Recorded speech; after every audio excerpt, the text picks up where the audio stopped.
Hey guys, this is Space and Faith Gaming here. I hope you're well. Guys, got a matchup for you. I played Crooked Moon versus the Dawi. I'll just run through his army comp and my army comp. It was a good little battle. I tested out a little kind of unconventional kind of formation and threw it against him. I'll be honest, this guy did beat me twice before on High Elves, and when I say beat me, I mismicroed my War Boss once and 2 dragons landed on his face, and that was pretty much the end. So this guy's got 3 Dwarf Warriors, 3 Miners. I think they've all got blasting charges. The 3 Longbeards, yes. 2 sets of Slayers in the back, a Rune Lord, and a Thing. This is Rune Lord. This is Thing, yeah, 2 sets of Slayers in the back. And then these pesky Rangers, 3 sets in the front.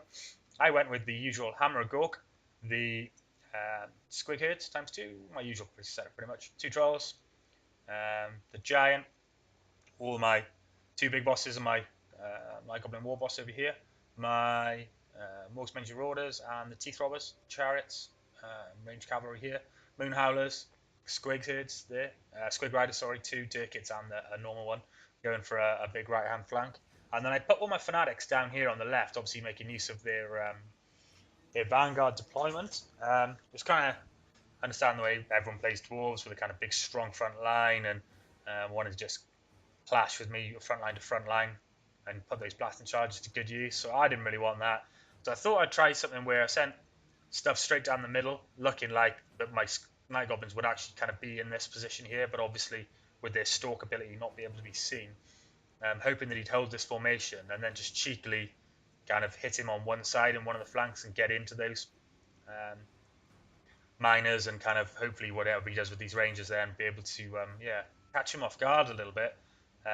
Straight off the bat, he had these guys here. These obviously have got stalk as well, or some sort of invisibility. So I see them pretty quickly because I've got my guys in Vanguard, and I'm seeing an opportunity here to catch them out in the front and just do a little bit of damage. He's got no other ranged unit whatsoever.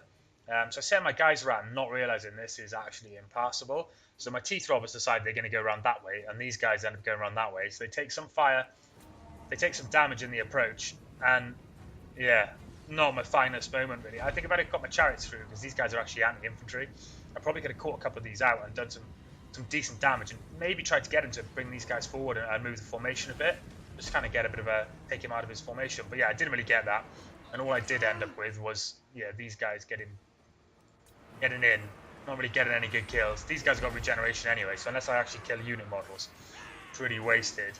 And then these guys just, for all my error, kind of catch a couple of blasting charges, which does some good damage, which is But yeah, it was a good plan in hindsight. Yeah, maybe would have worked if that impassable terrain wasn't there, but yeah, it didn't. So yeah, we're all we're joining now. Obviously, I've thrown my big boss in here, which takes he does some good. He doesn't really do any damage, sorry, but what he does do is they all throw blasting charges in at him, and they don't really do a lot of damage to him, but he does manage to kill kind of 15, 20 of his own models. So I'll pause again now. We're just about to join the front line. So he's obviously, these guys have become visible now, and in hindsight, I should have had them this side a little bit more. So they'd have come up here and had access straight into the back of his flanks, into his right-hand flank, and I could have folded in Hammer and Anvil with Goblins and the Squig Herds in the front. But yeah, slightly off position him, but I still think it catches him out because I don't really put anything up against here for him to fight, and I'm all on kind of 3 sets of Dwarf Warriors, and they won't take that. I'm trying here. I've got my Squigs and my Wolves around the back. Wolves here and Squigs. I tried to throw these guys in quickly and try and catch a couple of these Rangers and just kind of try and get them to use these Slayers or into a panic, but it doesn't quite work. So I just go for a reposition on those cavalry and draw them back out before they take too much damage to the Slayers. So yeah, we pretty much joined lines with him here. We've managed to get 1 set of them round, which is great. Squigs have joined in the front lines there. Trolls, these trolls here get caught up pretty nasty with some blasting charges from some miners, but not the end of the world.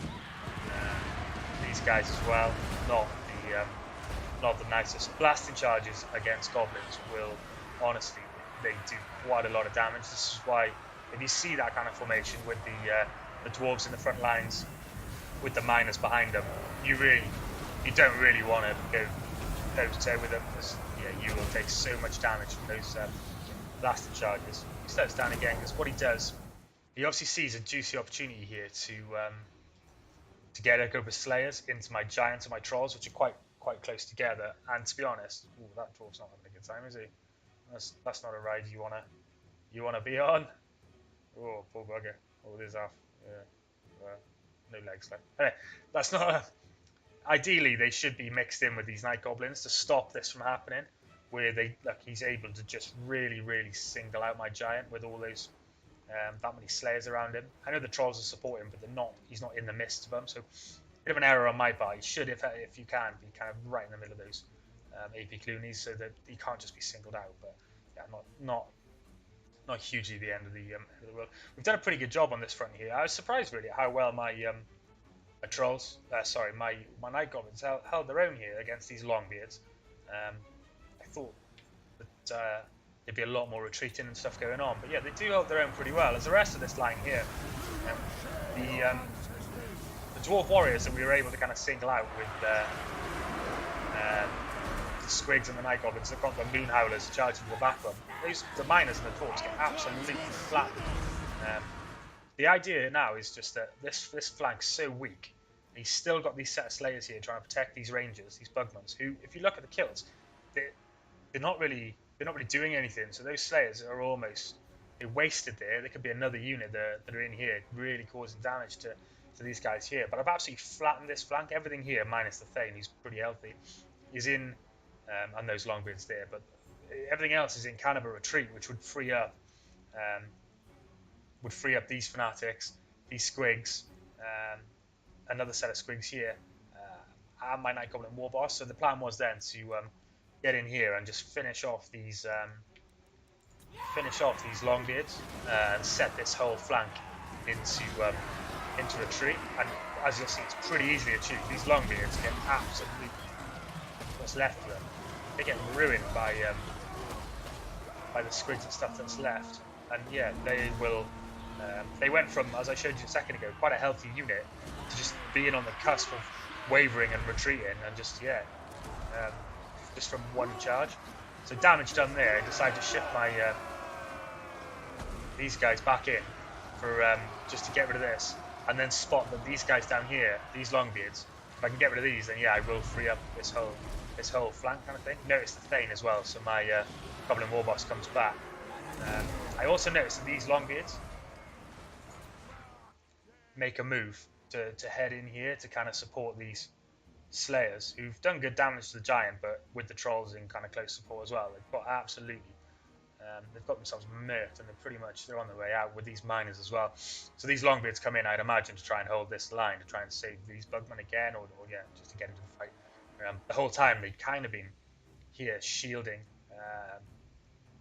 these guys from getting in as well, but he flicks them in. These slayers are still healer, so I see an opportunity to get into these bugman ranges, which I kind of get obsessed sometimes with flattening archers, because they're dangerous if used properly. But I mean, they should have been sanding off on that dwarves and those trolls, but he hasn't used them very well at all. And in trying to get my my chariots and my wolves into these guys, yeah, he sees this and they get caught up in some slayers, and yeah, there's not where they want to be at all. So bit of a fudge up on my part, but yeah, not the end of the world. So we've absolutely flattened this flank here, which frees up minus the Thane, who's on the cusp of wanting to run away. Frees my squigs back up, and these little guys get stuck into these back lines here of the dwarves that are kind of still here, I think, protecting his bugman. He's tried to make a little square here, but yeah, not going to work. With I do manage to get these guys out before they absolutely flatten themselves. I think he realises that protecting his bugmans isn't going to be an option. So these slayers now going these longbeards into getting into these trolls and into these giants. These trolls have been in combat for quite a while, and they haven't run. They're supported by a big boss. They've got the courage. 56 kills, 58 kills on the giant is not bad at all. Up in the back then where our squigs were, we do get our squig riders in as well, which into the back of these four warriors that are already pinned down by the squigs. And now I think it's pretty evident. It's just a matter of time. This rampaging everywhere into his Pugmans, which he hasn't got good use of at all. Those Squid Riders will make short work of those guys. As you notice, these Slayers did prevail. They did actually take down my Giant, but if you think that took a group of miners, the first group of Slayers, the second group of Slayers. There was Longbeards in here at one stage, which I don't even know where they've gone. And I think that is the end of the game. Just very quickly, let's have a look around. So the Giant went. These Trolls have really held their own. They've gone through 2 sets of Slayers almost, or well, 1.5 sets of Slayers, a set of Miners, and a set of Longbeards being in them. Granted, the Giant fell, but he's done his job. He's kind of held up everything on that front for quite a long time. These Bugmans are still in the game. He's obviously quick. He's lost without a doubt, but it's not good use of those guys at all. Let's check the scoreboard and where he did get his kills. Yeah, so even those Longbeards, that's not good kills to have against these guys. Will normally hold their own for quite a while against the likes of goblins and stuff. But the mixture of just being in the flanks and stuff like that, it's just got him killed with really not 37, 11, 16. That's 3 expensive units to have got not a lot of kills with, and solid units as well. You got to try hard to not get good kills with those guys in a fight like this. Some of his Dwarf Warriors doing alright, but some of them like 2 and 12, 3. That means that they've been flanked or something's gone wrong there, because they normally get more kills than that. The Bugmans are the biggest letdown, really, I suppose, and that's where it's fallen abroad. They're quite an expensive kind of ranged unit, and they're really good as well. I find that if they'd been off on that, shooting off with that Giant at the same time that the Slayers were, the first set of Slayers were in on it, they'd have felt that very, very quickly. Maybe could have flicked the Trolls, or they just obviously haven't been used particularly well. Spent a lot of time protecting those 3 units for them to get, do you know what I mean, 23 kills between them. Not ideal. And his miners with blasting charges, that didn't really work because we didn't fight him in like the Dawi line fight that everyone would have been looking for normally. And coming from the side like that, he hasn't really scored good kills at all. From our side, Hammer and Gork getting some really solid kills. The Squig herds, and through, do you know what I mean? Just literally throwing those guys in at the front line that isn't spears, they will just get really, really, really good kills. Some of our Trolls doing well as well. These Trolls are the ones that went through the Slayers, the Miners, set of Longbeards, and half another set of Slayers, and kind of lived to tell the tale. They just are a good, solid unit. Some of our Squigs bagging some good kills, but on the Wolves, but more so with those guys, just absolutely going in and flattening morale. Really good game. I enjoyed that, and I was a bit worried about my unconventional formation, but I think I'll try that more often against Dawi and not fighting them on their kind of terms, on their front lines, because I feel like if I'd have thrown my 4 sets of goblins, not goblin fanatics, into the front line of those 5 dwarf warriors, even supported by trolls and squigs, those miners would have had a lot more kills, and I probably wouldn't have broken his front line. So GG. I'll say it again. This guy, I don't think he's very familiar with with dwarves, but he was very, very good at high elves. But I wasn't live casting those. I didn't actually save the replays. I think through just pure rage that he beat me twice with a kind of Phoenix Guard and Dragon, very expensive setup that I was quite surprised. But yeah, GG, this guy's a nice guy.